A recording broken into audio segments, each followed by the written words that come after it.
Thank you very much, Bobby. Can everybody hear me at the back if I just speak here without the microphone? Okay. If not, please wave at me or use other appropriate signals, as might be accustomed in the rest of Scotland. So, thank you very much to Bobby for introducing me, and I'm very, very grateful to the university for awarding me this honour. As Bobby said, I'm currently working for NHS Health Scotland, which is a national health board focused on reducing health inequalities. But thank you very much for my new title of Honorary Professor at the University, so thank you. I've been asked today to talk about health inequalities after the referendum, and this is a subject of most of my research, so it's always a pleasure to bore people with my statistics and graphs, but I'll try and explain them as I go along and hopefully make them quite relevant to the work of the university and to the many other organisations that are here with us today, because I think health inequalities is kind of the net result of a lot of the factors in society that you're all working very, very hard to make a difference on. So, we've just had a referendum, in case anybody didn't notice. It has been said that this has been the world's first referendum on inequality, and I think there's quite a lot of evidence for that. You saw headline after headline, debate after debate about inequality and whether a yes or a no vote would make more or less of a difference to inequality, and all sides in the debate were saying whatever you vote, inequality will reduce. And that's really, really helpful. And you can see that, in fact, it was found that questions on inequality were topping the referendum agenda throughout. Well, why did that happen? Why was inequality such a hot topic? Well, it's no accident. People like Oxfam were putting out report after report highlighting that inequality in society, particularly in Scotland, was very, very wide, very, very large, and was not inevitable, and there was things that could be done about it. We did an advertising campaign highlighting that, an advertising campaign that goes on today, and again, really, really great for setting that kind of agenda. But my own organisation, again, has produced report after report after report, all of which were released through the media, highlighting inequalities as an issue, but more than that, talking about the evidence about what we can do to reduce inequalities in general, and health inequalities specifically. But just to complete the triumvirate here, the University of West of Scotland has also been in that, particularly through Chick and colleagues, co-authoring and being leaders on a number of reports looking at health inequalities, but also the excess mortality in Scotland, over and above accounting for deprivation, more of which I'll talk about in a second. So it's no accident that inequalities were part of the referendum debate, because there's a lot of people, and probably many of you in this room, making it part of that agenda, and that's a great success, and I think everybody should give themselves a pat on the back for that. But the proof is in the pudding. What do we do next to try and actually reduce these inequalities? And just to say about the crossover here, both UWS and Health Scotland have this as part of their mission statement. So UWS want to have a transformational influence on the economic, social and cultural development of the West of Scotland. Health Scotland, my own organisation, pledged to reduce health inequalities and improve health. These are two synonymous goals which feed off one another. So it's great, I guess, to formalise the working relationship today. The University of the West of Scotland, as the name might suggest, is very concerned with what happens in the West of Scotland, and that's really helpful. Health inequalities, as I've mentioned, is one of the biggest problems we've got. Martin Luther King said that of all inequalities, injustice in health is the most shocking and inhumane. The Oxfam report on the Humankind Index confirmed that by doing its own survey in Scotland, and it found that two factors were the most important in living,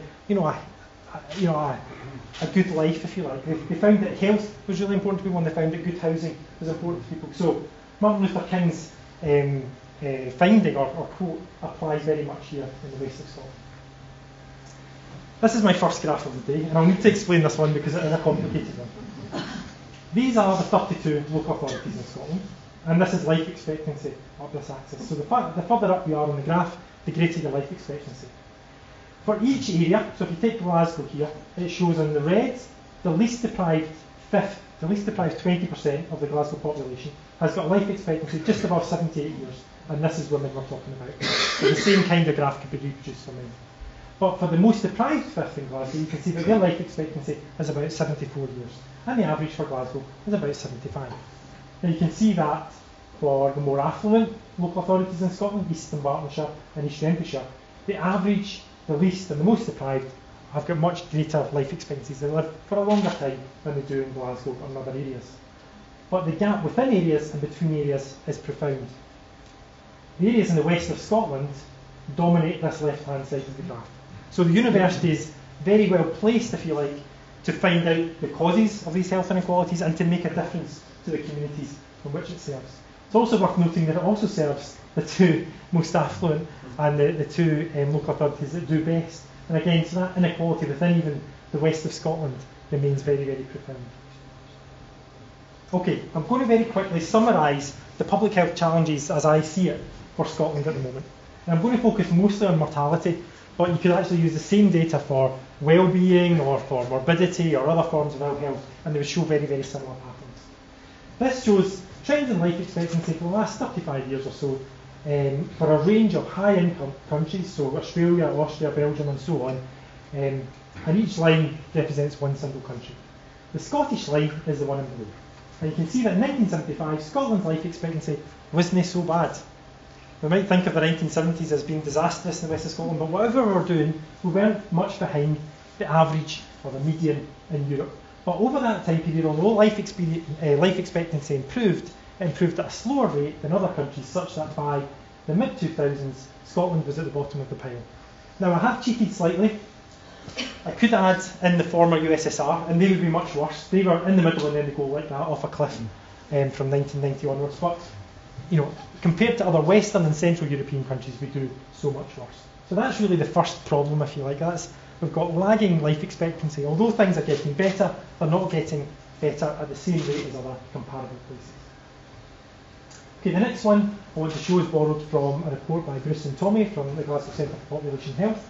And this shows for a specific age group, so this is young working age adults, and this is the same for men and women, but I've shown the male graph here. It shows the mortality rate, so high is bad in this graph, low is good in this one. And the red lines show the worst European country and the best European country, and the thick red line in the middle is the average, the mean for Europe. And what you can see here is that things in Scotland haven't improved for this age group for 30 years. Okay? So every other country in Europe continues to improve, the mean goes down, the minimum goes down, but Scotland just flatlines such that again by the end of this time series we're doing worse. And there's particular reasons why young adults are doing worse. Alcohol-related mortality, which particularly afflicts that age group, has risen dramatically during the 1990s and 2000s in Scotland. Things are getting slightly better, in fact substantially better for both men and women, but we're still much, much worse than other comparable other nations. Suicide mortality, another example of something that afflicts that particular age group disproportionately, again much, much worse in Scotland than it is in other areas.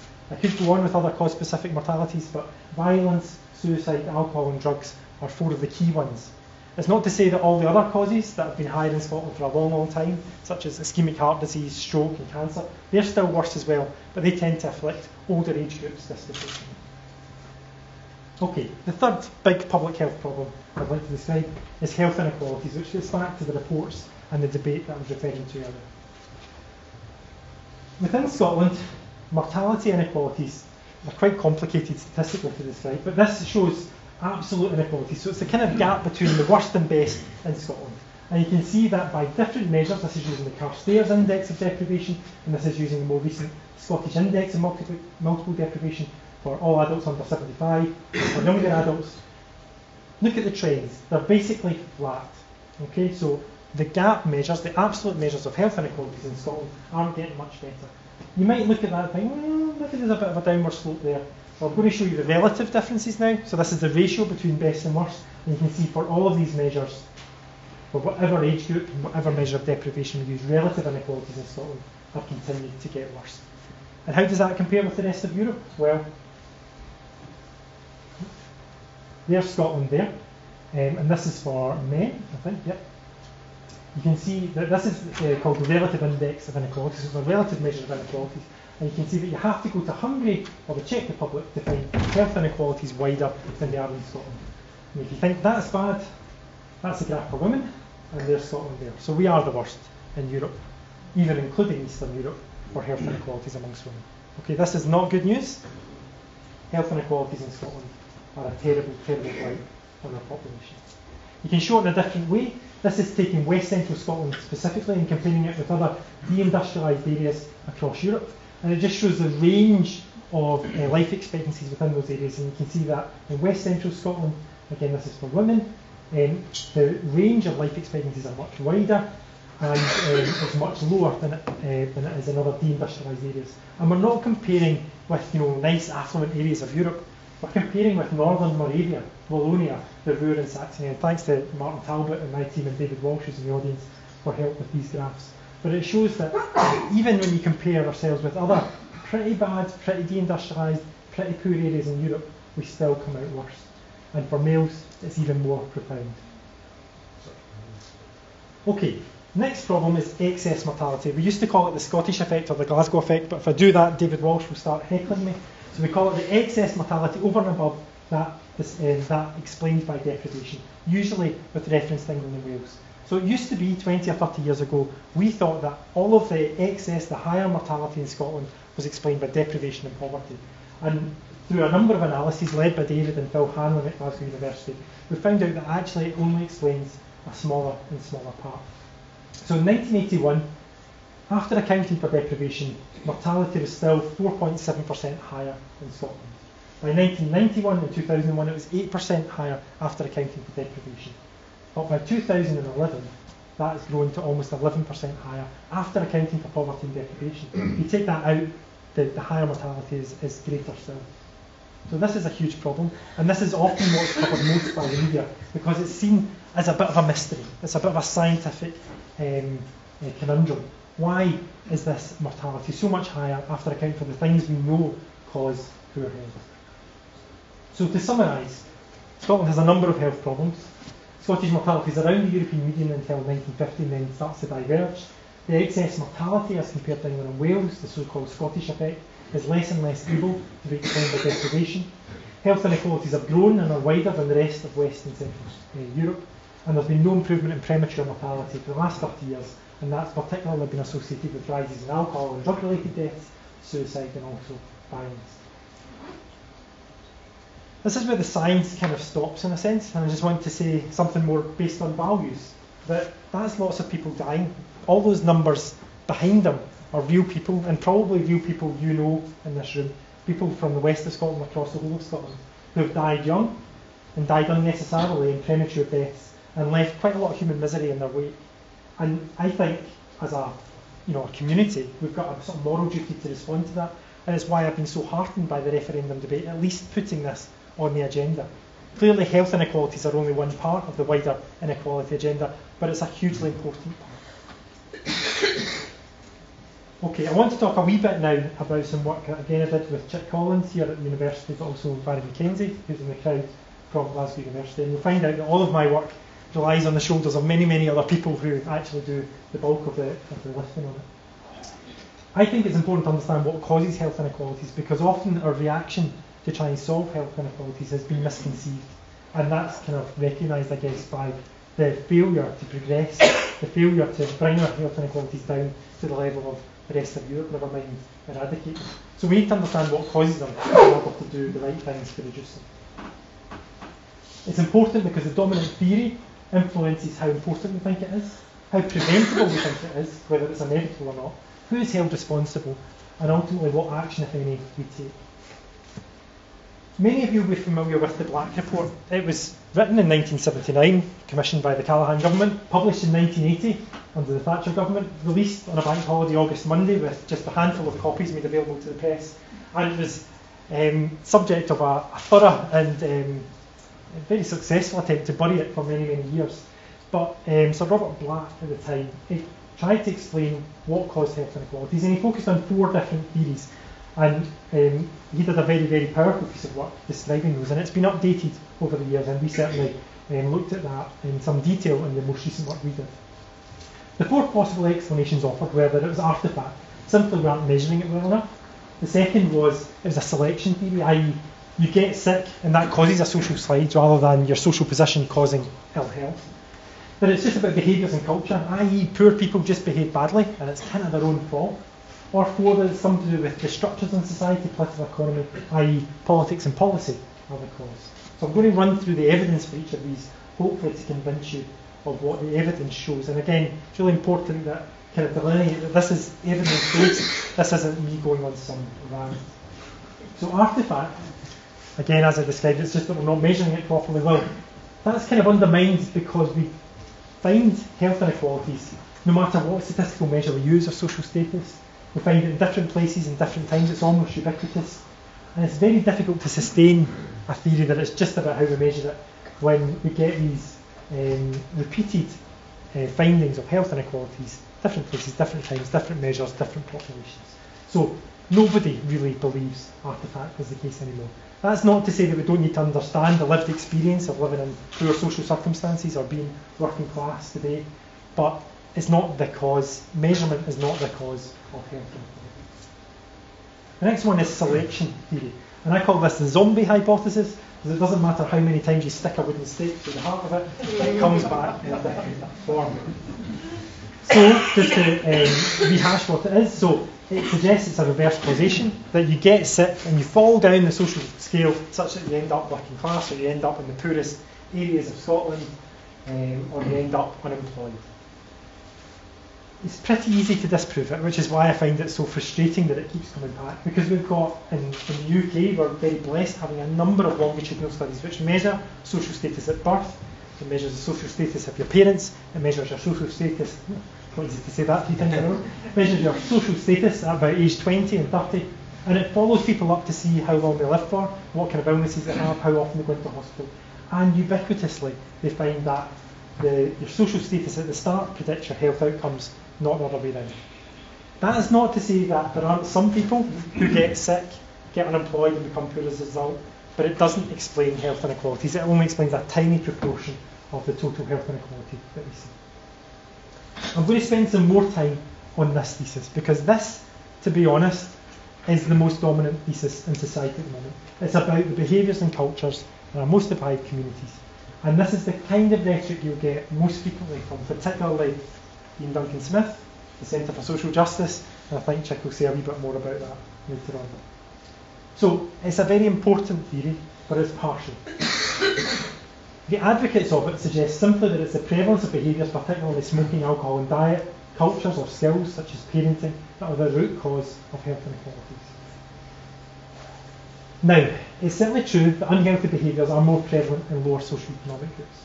And it's also true that smoking and things are bad for you, okay? I don't want you to go away from this room thinking, I can go and have a fag and I can go and have a couple of pints and I'll do fine. That's not the case either. However, equal exposure to these health behaviours does not result in equal outcomes. So there's a very famous paper by David Hole from the University of Glasgow which showed that people in different social class groups smoking the same amount got lung cancer at very, very different rates. So it's not just about the health behaviours that you adopt, there's other factors at play. It also very importantly ignores how and why particular individuals in particular circumstances adopt and maintain unhealthy behaviours. The reason people smoke has a social context. The reason why people drink has very much got a social context. And again, some work we're doing just now, some qualitative work in East Ayrshire looking at former mining communities, describes that perfectly, as people have been disempowered, disenfranchised, thrown onto the scrap heap and left to rot. We know that health behaviours are explained largely by socioeconomic exposures throughout life, and we know that links between behaviours and social status can diminish without changing inequality. I'm going to show you a graph on this because it's an important concept. This draws from 2 cohort studies, the very famous Whitehall 2 study of civil servants. And when I say civil servants, it's not just your white collar civil servants, it's everybody who works within the Whitehall departments. And the Gazelle studies from France. Gazelle stands for the gas and electricity companies in France, so it's an occupational cohort of the 2 big utility companies there. And what this shows is the prevalence of heavy drinking when they first collected data from individuals, which is about 30 years ago, and at the last follow-up. And what you can see is that in Whitehall 2, the people who were most likely to drink heavily and increase their drinking was those of highest socioeconomic status. Not the case in Gazelle at the start, but they became the highest by the end. For smoking, well actually it was those of low socioeconomic status that had higher smoking rates, but the gap has declined quite remarkably in both cohorts. What happened to life expectancy inequalities and mortality inequalities? Well, they've widened over that time period. The exact opposite of what you'd expect if these factors were the most important factors in driving what's going on. The last thing I would want to say that undermines all of this is the changes over time in the causes of death. And again, this is best illustrated with the diagram. If we went back in Paisley, 150 years, we find that the most common cause of death would be something like cholera, maybe tuberculosis, other infectious diseases, probably waterborne by the infected mines and the lack of sewage systems around Paisley. As soon as we found out that cholera and other diseases like it were carried by water, the most affluent, the richest in Paisley, were able to protect themselves from that through a whole variety of measures, by living upstairs rather than downstairs, where all the sewage went, by taking houses up on the hill at Oak Shaw or at Woodside, out of the slums at the town centre, and they were able to protect themselves from the cholera epidemics. But then other causes became more prevalent as people survived for longer. Tuberculosis became really common. But again, as soon as we learned how to avoid it or to treat it, the more affluent society were very, very quickly able to avoid deaths from it much more quickly than the more deprived groups. Then, as we move forward in time, heart disease and cancer becomes much more important. But again, as soon as we learned what causes it, then the more affluent were able to protect themselves. Alcohol-related deaths is one of the big epidemics I've been able to show you today with more recent data. Again, the social patterning of that wasn't there 30 years ago. It became very quickly socially patterned over time. And just recently, one of my colleagues, Phil Mackey, has shown some very powerful graphs showing that obesity-related diseases and the prevalence of obesity has become socially patterned. If you go back to 1995, you were no more likely to be obese if you were in an affluent group than you were in a deprived group. Now it's very, very socially patterned over just a time period of 15 to 20 years. So that's our next epidemic of inequalities. And why do I show all of this? Well, smoking was pretty ubiquitous here, and yet we still had health inequalities. Alcohol was pretty ubiquitous here, yet we still had health inequalities. Obesity was ubiquitous here, yet we still had health inequalities. Over time, the actual mortality rate will decline, but health inequalities will persist unless we deal with the more fundamental upstream causes, which I hope now to argue and convince you are the most important factors if we're hoping to narrow health inequalities into the future. So this comes back to the fourth of Black's theories. It's about income, wealth and power. It's about politics and policies. And it's not to say that behaviours and cultures aren't important, because like I said, smoking is bad for you. I don't want to take anything else from that away. But they have to be incorporated into this broader social context and understood in that way. And there's loads of evidence to support this. Health inequality trends follow societal inequalities. Health improves when people are given more resources by chance. They're always the healthiest, regardless of their behaviours in society. And even when genetics are important, such as with cystic fibrosis, you still get a marked inequality in mortality from things like cystic fibrosis. And it varies over time and between contexts. So it's the context that's really, really important. And just to kind of re-emphasise the point, these are some graphs from Nancy Krieger showing health inequalities within the USA. And you can see that over time, from the 1960s to 2000, they've risen remarkably. And there's the graph for income inequality. Unfortunately, we can't get any data going further back, but the trends pretty well mirror one another. To take it in the Great British context, UK context, again, we don't have a good measure of health inequalities going back to this point, but if you take the ratio of best to worst tenths in Great Britain, you see that health inequalities by that measure were very, very wide in the 1920s and 1930s, declined remarkably to the 1970s before rising again. Again, that mirrors very closely the trends in income inequalities, and although we don't have a good measure back here, we know that inequalities were wider in many, many measures back in the 1920s. And they declined in the time when we built the welfare state, we brought in state pensions, we built the NHS, when trade unions were important, when class solidarity meant something. And again, we know that all of that was dismantled pretty systematically during the late 1970s, 1980s, and we've seen health inequalities rise as a result. Okay, I'm going to draw some conclusions. Health is worse and improving more slowly in Scotland compared to the rest of Europe. Health inequalities are large and increasing and larger than anywhere else in Western and Central Europe, and for women, larger than anywhere else in Europe. Politics and politics, policies in politics, are the causes of the root causes of health inequalities. And although behaviours and cultures can be important, they're only partial explanations. And so therefore we need a more equitable distribution of income, power and wealth in order to deal with it. We also know, and I haven't gone into this because of restrictions on time today, but we also know that things that regulate and tax and make structural changes to the socio-economic environment are also likely to help. So health and safety legislation is really important in reducing, for example, occupational deaths. So we shouldn't lose sight of these kind of more basic, more obvious ways of protecting the public's health, and they also reduce inequalities.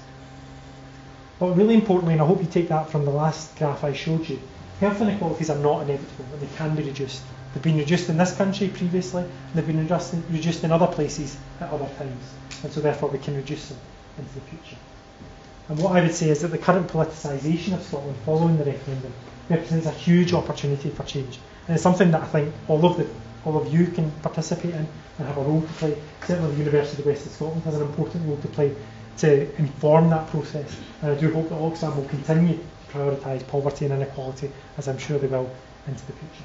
So thank you very much for listening. And thank you.